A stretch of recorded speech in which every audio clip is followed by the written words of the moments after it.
Hey everyone, it's Steve, and I am down here and I'm little. And I am going to give you a little recap of our first and hopefully not last connection and convo with Steve. This is our newest iteration of what was formerly coffee and convo back in the day and cookout and convo. This is connection and convo. Conversation with me on topics like your story, your best strategies, your strengths, and maybe a little soul care sprinkled in. So, at our very first conversation, we talked about wins, duds, and dreams. And I'd like to give you a recap of some of that. I'm not going to fit it all into this particular video, but we'll go ahead and give you a little bit of a recap.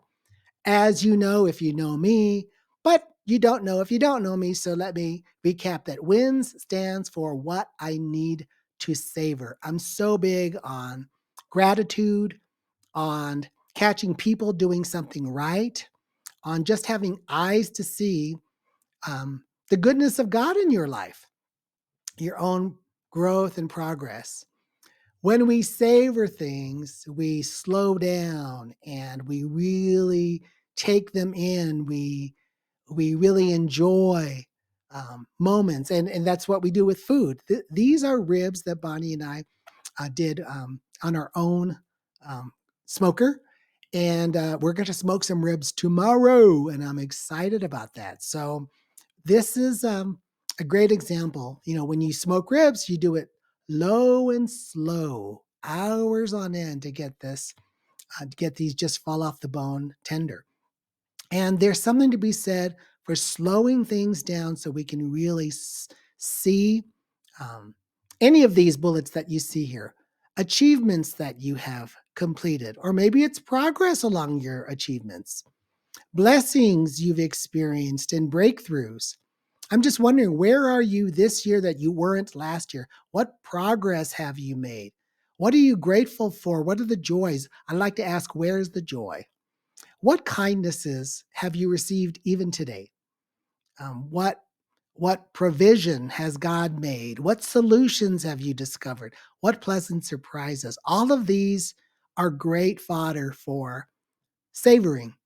And we talk about this quite a bit in my community. And so there are some categories that you can utilize to assess where the joys are in your life. They might be in your home, that is, in your physical environment. They could be in your friendship and family. I call them homies. I'm trying to come up with a single word so that this will stick a little easier. Love is, you know, your maybe your primary relationship, your partnership, your marriage, or your love life, or it could be a passion of yours. You you really have permission to create the categories you like best. Money is money. It's your financial situation, and work is whatever it is that you do to contribute in this world, maybe to make your way. Play are diversions and hobbies. Health are can be physical or emotional, psychological, spiritual, and growth can be personal or professional, spiritual. It can be in any number of areas, things that you're learning. So when you're experiencing joys, frequently, and here's just another way to illustrate this, and that is to ask yourself, where am I getting traction? This tire is a knobby tire, like on my Jeep or on a good mountain bike or something. Where if you're in the mud or you're in the rocks, you want some tread, you want some traction. You don't want to get stuck in the mud or the snow or the ice. And so, you know, we don't have balance perfectly in life. And what this little tool illustrates is that we feel differently about different areas of our lives at any given moment in time.